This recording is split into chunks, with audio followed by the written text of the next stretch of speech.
અને સૌના સાથ સૌના વિકાસની પરંપરા વિકસાવી છે। ગુજરાતના આજના સર્વગ્રાહી વિકાસના મૂળમાં મોદી સાહેબે જનશક્તિ, ઉર્જા શક્તિ, રક્ષા શક્તિ અને જ્ઞાન શક્તિનો આપેલો વિચાર છે। આપણે તેમના નેતૃત્વમાં રક્ષા શક્તિની સજ્જતા અને શૌર્યસભર સફળતા ઓપરેશન સિંદૂરથી જોઈ છે। આજનો અવસર તેમના ત્રીજા દર્શનમાં જનશક્તિને જળશક્તિ સાથે જોડીને ભવિષ્યની જળ સુરક્ષા સુનિશ્ચિત કરવાનો છે। વડાપ્રધાનશ્રી હંમેશા કહે છે કે પાણી એ વિકાસની પહેલી શરત છે। શ્રી નરેન્દ્રભાઈએ જ્યારે મુખ્યમંત્રી પદ સંભાળ્યું ત્યારે ગુજરાતમાં ન તો પૂરતી વીજળી કે ન તો પૂરતું પાણી, આપત્તિને અવસરમાં અને પડકારોને તકમાં પલટાવવાનું સામર્થ્ય શ્રી નરેન્દ્રભાઈએ આપણને સૌને એમાં કેળવ્યું છે।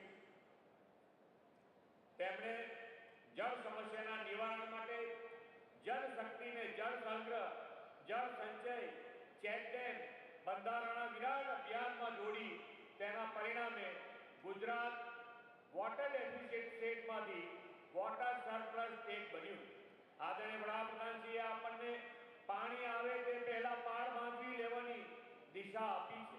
સમગ્ર દેશમાં ભૂગર્ભ જળ તળ ઊંચા લાવી શકાય તેવા ઉમદા હેતુથી વડાપ્રધાનશ્રીએ 2019માં રાષ્ટ્રવ્યાપી જળશક્તિ અભિયાનનો પ્રારંભ કરાવ્યો છે અને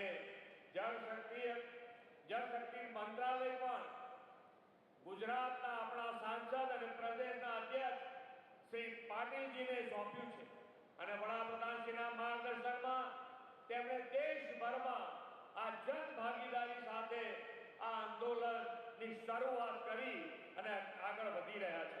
આજનો આ કાર્યક્રમ આપણા જળ સંચયના પ્રયાસો વધુ વેગવાન બનાવવાનો કાર્યક્રમ છે। બનાસકાંઠામાં ભૂગર્ભ જળ તળ ઊંચા લાવવા રાજ્ય સરકારે લગભગ 50,000 રિચાર્જ કુવા બનાવવાનું આયોજન હાથ ધર્યું છે। એમાં બનાસ ડેરીના સહયોગથી 25,000 રિચાર્જ કુવા બનવાના છે। બનાસ ડેરીના આ પ્રતિબદ્ધતા માટે શ્રી આદરણીય શંકરભાઈનો આપણા સૌ વતી ખૂબ ખૂબ અભિનંદન પાઠવું છું।